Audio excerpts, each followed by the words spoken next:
Hi viewers, welcome to our channel. ప్రస్తుతం మనతో పాటు ఇమ్మంది రామారావు గారు సీనియర్ జర్నలిస్ట్ ఉన్నారు. వారితో ఒకసారి మాట్లాడదాం.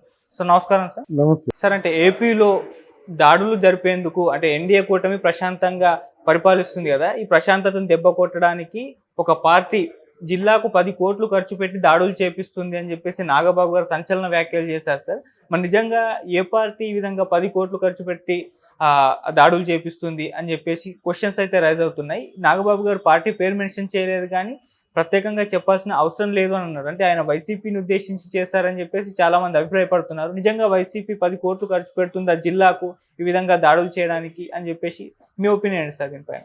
ఇక్కడ నాగబాబు గారి వ్యవహార శైలి చాలా దూకుడుగా ఉంటుందండి.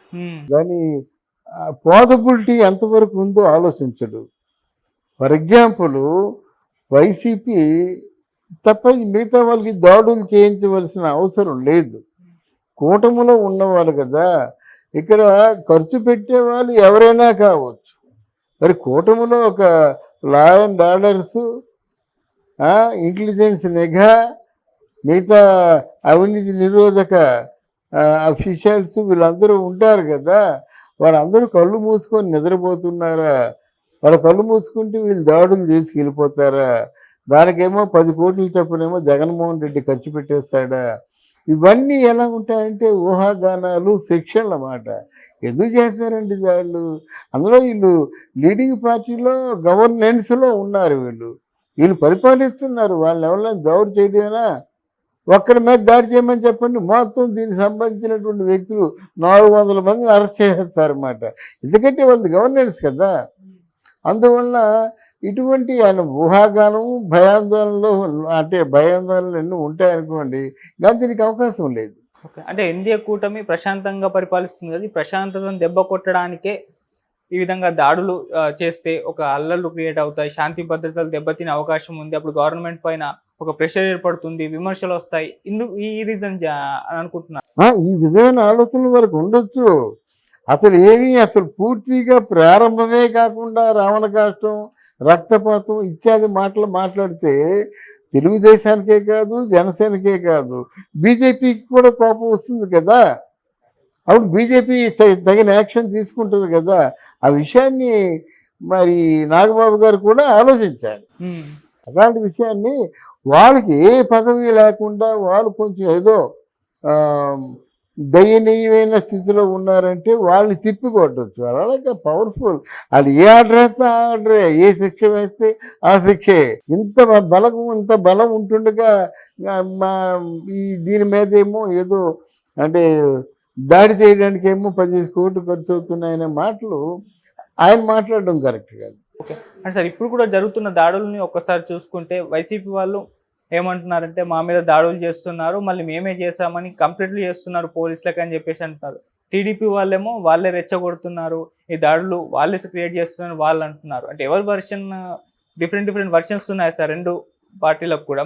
అవునండి, పోలీస్ శాఖ తేల్చవలసిందండి. వాళ్ళు ఇప్పుడు ఎవరో ఉన్నారండి వినుకొండలో దాడి చేసి చంపేసుకున్నారండి. మరుసటి రోజుకి వచ్చేసింది కదా. వాళ్ళ తాలూకు వర్గం వాళ్ళే ఎలా జరిగిందని తేటతెల్లంగా చెప్పారు కదా. మరి పోలీస్ శాఖ కల్పించుకోబట్టే కదా వాళ్ళు చెప్తున్నారు. అలా ఎప్పటికప్పుడు ఎక్కడ ఎవడు దాడి చేస్తే వాడే, ఎక్కడ ఎవడు ముద్ద అయితే వాడే, ఇర్రెస్పెక్టివ్ పార్టీస్ అన్నమాట. పార్టీలకు అతీతంగా వాళ్ళని ఖచ్చితంగా శిక్షించాలి.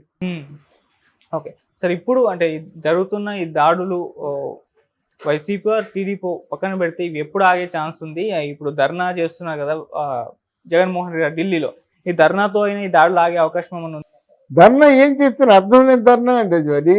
ఇప్పుడు ఎందుకన్నా హనీమూన్ పీరియడ్ కూడా దాటకుండా రావణ కష్టం ఉంటే ఎలాగవుతుంది? చిచి అంటారు. ఇప్పుడు జగన్ మీద పెద్ద బూమిరాంగ్ అవుతుంది. ఏ కూటమి మీద ఏదైతే బురద జల్లాలనుకున్నాడో, ఏ కూటమి కళ్ళల్లో కారం జల్లాలనుకున్నాడో తిరిగి అది బూమిరాంగ్ అయ్యి జగన్మోహన్ రెడ్డికి వస్తుంది. ఎవరు పర్మిషన్ ఇవ్వరు కదా, ఎవరు అపాయింట్మెంట్ ఇవ్వరు కదా.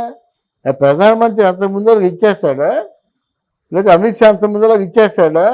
రాష్ట్రపతి ఇచ్చేస్తాడా? రాష్ట్రపతి అపాయింట్మెంట్ ఇవ్వాలంటే అక్కడ హోమ్ని అడుగుతాడు. ఎవడు వీడు, మంచి చెడ్డ కష్టం సుఖం అన్నీ అడిగి హోము సిగ్నల్ ఇస్తే ఇస్తాడు. ఏమో ఎలా నడుస్తున్నాడు. ఆ హోమ్ ఎంక్వైరీ చేసి గత చరిత్ర అంతా తీసుకొని అప్పుడు పంపిస్తారు ఒకవేళ ఆయన అపాయింట్మెంట్ ఇస్తారు. సార్ మాజీ చీఫ్ మినిస్టర్ ఒక పార్టీకి అధ్యక్షులు అదేదండి చీఫ్ మినిస్టర్ పదవి దిగిపోతే పక్కన్న పోలీస్ సెల్యూట్ కొట్టండి బాబు. పక్కన్న పోలీస్ సెల్యూట్ కొట్టడు. వాళ్ళందరూ పెయిడ్ ఆర్టిస్టులు, పెయిడ్గా అంటే నియమించుకున్నటువంటి వాళ్ళు. కానీ అదే కదా రాజకీయాల్లోనూ, అదే కదా ప్రభుత్వంలో ఉన్న పెద్ద ఉంది. ఇప్పుడు ఎందుకు డీజీపీ అయితే రిటైర్డ్ అయినప్పుడు ఒక మంచి ఫంక్షన్ పెడతారు, బోర గీర అంతా ఊది సెల్యూట్ కొడతారు. రెండో రోజు మనకి ఏదో అవసరం ఉండి పిలిపిస్తే ఫోను డిస్కనెక్ట్ అయి ఉంటుంది. వాళ్ళకి అదంతా లేదండి. ఈరోజు ఎంతమంది వస్తారు రమ్మనండి, జగన్మోహన్ రెడ్డి ఆ జంతర్ మంతర్ ధర్నాకి ఎంతమంది వచ్చారో లెక్క చేయండి. మరి నా గుండెకాయ నా ప్రాణం అన్న ఎవడు కొడాలి నానేమైపోయాడు. నేను చచ్చిపోయినా మర్చిపోయినటువంటి హృదయం అయిపోయింది. జగనన్నే నా దైవం అన్నటువంటి విడుదల రజని ఏమైపోయింది. జగనన్న కోసమే నేను బ్రతుకుతున్నా అన్నటువంటి పెద్దిరెడ్డి రామచంద్రారెడ్డి ఏమైపోయాడు. ఇవి రాజకీయాలు అయినా అవసరం ఉన్నంత వరకే మాట్లాడతారు, అవసరం లేకపోతే మాట్లాడరు వాళ్ళు. ఎందుకు అనవసరం తలకాయ పడుకుంటారు. ఓకే, అంటే జగన్మోహన్ రెడ్డి గారు జంతర్ మంతర్ అనేది అక్కడ విఫలమైంది అని అంటారు సార్. నిష్ప్రయోజనం. ఆ చుట్టూ మనుషులు లేరు. అది వీళ్ళు అపాయింట్మెంట్ కూడా నాకు తెలిసినంత వరకు అపాయింట్మెంట్ ఎవరు ఈ సందర్భంగా. ఒక కూటమి అన్యాయం చేసిందంటే ఆ కూటమిలో బీజేపీ పార్టీ కూడా ఉంది కదా, ఆ మొత్తం తెలిసేట్లేవా. మీరు అన్యాయం చేశారంటే మీరు ఎందుకు అపాయింట్మెంట్ ఇస్తారు, నువ్వు న్యాయం చేసుకోరా పో అంటారు. ఓకే, అంతే కదా. ఈ స్థితిలో మాత్రం వాళ్ళు అపాయింట్మెంట్ ఎవరు.